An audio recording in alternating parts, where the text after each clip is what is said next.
Hi అండి, అందరికీ శరన్నవరాత్రి శుభాకాంక్షలండి. శరన్నవరాత్రి మొదటి రోజు నేను ఇలా ఇంట్లోనే కుంకుమ పూజ చేసుకున్నానండి. మనం ఇంట్లో కలశం పెట్టుకుంటే చాలా నియమ నిష్టలతో పూజ చేసుకోవాలండి. మామూలుగా రోజు మనం దీపారాధన చేసుకుంటాం కదండి, అలాగే మందిరంలోనే అమ్మవారి కనకదుర్గమ్మ తల్లి ఫోటో ఉంటే పెట్టుకుని కుంకుమ పూజ చేసుకోవచ్చండి.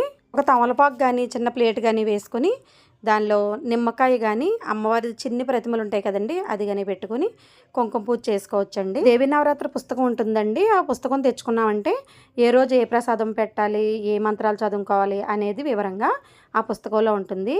దాని ప్రకారంగా మనం చేసేసుకోవచ్చు. ఫస్ట్ రోజు అయితే పసుపు గణపతిని చేసుకుని పసుపు గణపతిని పూజించిన తర్వాత అమ్మవారి కుంకుమ పూజ అయితే మొదలెట్టుకోవాలండి. వీలుని బట్టి మనకి ఎలా కుదిరితే అలా చేసుకోవచ్చండి.